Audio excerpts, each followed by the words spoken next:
नमस्कार साथियों, कैसे हैं आप सभी। मैं विनय तिवारी एक बार फिर आप सभी लोग का वेलकम करता हूं नोटिफिकेशन अड्डा में। एक ऐसी प्लेस जहां पर हम इंफॉर्मेशंस तो आपको प्रोवाइड करते ही हैं, वैकेंसीज की अपडेट तो देते ही हैं, साथ ही साथ ऐसे मुद्दों पर भी चर्चा करते हैं आपके साथ जो आपके जॉब से रिलेटेड होती हैं, जो आपके वैकेंसीज से रिलेटेड होती हैं, कि उनका क्या इम्पैक्ट पड़ने वाला है आपके आने वाली जॉब्स के ऊपर। देखिए, जैसे कि आप सभी लोग को पता है कि इस वक्त जातीय जनगणना की बहुत तेजी से बात उठ रही है, तो उसका क्या फर्क पड़ने वाला है आप लोग के जॉब्स के ऊपर।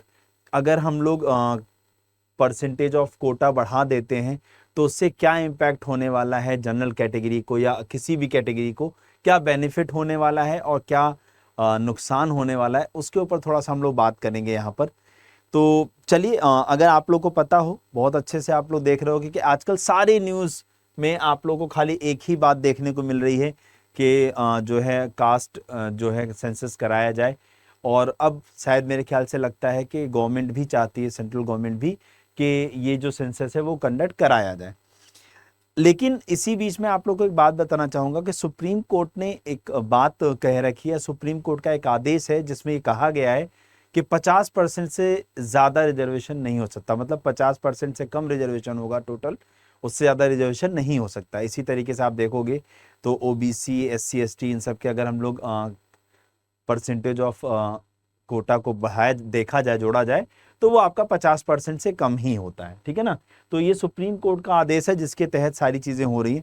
और अगर मैं यहाँ पर सिंपली बताना चाहूँ तो देखो, जैसे जब आप लोग का 1931 में सेंसस कराया गया था, उस वक्त अगर हम देखें तो हमारे जो ओबीसी कैटेगरी की जो जनसंख्या थी वो लगभग 52% थी, लेकिन उन्हें कितना आरक्षण दिया गया, 27%।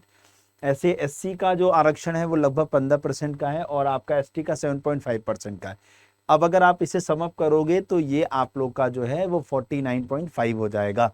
तो ये बताता है कि 50% से कम करना है। लेकिन इस वक्त चाहे हम राहुल गांधी जी की बात करें, चाहे हम किसी भी व्यक्ति की बात करें जो चाहता है बहुत मन से कि इस वक्त जनगणना कराई जाए, जातीय जनगणना, तो वो ये कहना चाह रहे हैं, वो कह रहे हैं कि जो ये 50% का रिजर्वेशन का बाउंडेशन है इसको खत्म कर दिया जाए, सुप्रीम कोर्ट के इस आदेश का पालन न किया जाए। और ऐसा कुछ राज्यों में हुआ भी है, जिन राज्यों ने अपना जो है जनगणना तो हम नहीं बोलेंगे, जिन्होंने सर्वे कराया, जातीय सर्वे कराया, उस सर्वे में उन्हें मिला कि जो है बट ऑब्वियस है, अगर 1931 के बाद, अगर 1931 में ओबीसी कैटेगरी 52% थी, तो आज के समय में जब 2025 में जनगणना होगी तो बट ऑब्वियस उनका परसेंटेज बढ़ा होगा ना। तो उसके हिसाब से अगर आरक्षण बढ़ता है, देखिए, तो क्या क्या नुकसान हो सकता है। मैं मुद्दे पे आता हूं। हमारा मुद्दा है कि हमारे जॉब्स के ऊपर क्या इम्पैक्ट करेगा, या हमारे ऊपर जो लोग तैयारी कर रहे हैं उनके ऊपर क्या फर्क पड़ने वाला है। एक बात समझना, होता क्या है कि जनगणना के बाद जो क्राइटेरिया है चीज़ों को डिस्ट्रीब्यूट करने का या कोटा देने का, वो कुछ ऐसा ही है। जैसे मान लीजिए, मैंने आपको यहाँ एक एग्जांपल दिया। अभी मान लीजिए जब 1931 में जनगणना की गई तो एससी कैटेगरी के लोग 15% थे। अब अगर मान लीजिए आज को ये बढ़ जाएंगे तो क्या होगा, इनका जो परसेंटेज ऑफ कोटा है वो बढ़ जाएगा।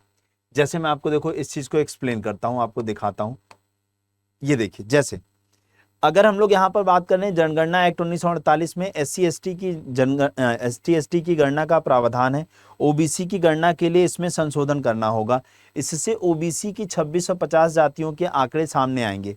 2011 की जनगणना के अनुसार 1270 एससी, 748 एसटी जातियां हैं। 2011 में एससी आबादी 16.6, जो पहले 15% थी वो बढ़कर के कितनी हो गई है, 16.6 हो गई है। और वैसे ही जो आपकी एसटी थी वो 8.6 हो गई है।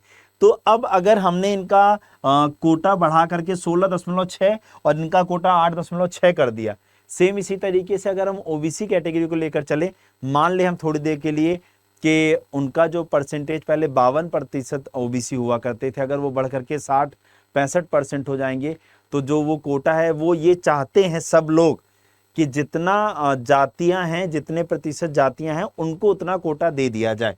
तो अब अगर मान लीजिए ओबीसी कैटेगरी को हम आज की डेट में देखें और अगर उन्हें 60% आरक्षण दे दिया गया पूरा पूरा, तो भाई साहब फिर तो बहुत गड़बड़ हो जाएगा। क्योंकि जिन राज्यों ने सर्वे कराया है वो राज्य इसके समर्थन में है। वो ये कह रहे हैं कि जैसे भी तेलंगाना में हुआ, तो तेलंगाना में ये कहा गया कि अगर जैसे 27% का जो आरक्षण है वो उसको बढ़ा करके 40% करने के पक्ष में हैं। तो इस तरीके से बहुत सारी दिक्कतें बेटा आप लोग के लिए आ सकती हैं। इस तरीके से होगा क्या, अगर मैं थोड़ी देर के लिए कैलकुलेशन पे आपको लेकर चलूं, मान लीजिए 60% ओबीसी का आरक्षण हो जाता है, फिर एससी एसटी का भी हो जाता है, तो फिर जनरल कैटेगरी के लिए जो आरक्षण बचेगा वो आप लोग का 10-15% रह जाएगा, 15% के अप्रॉक्स। और यहाँ पर एक समस्या और बताऊं किसके लिए आएगी, ईडब्ल्यूएस वाले बच्चों के लिए आएगी।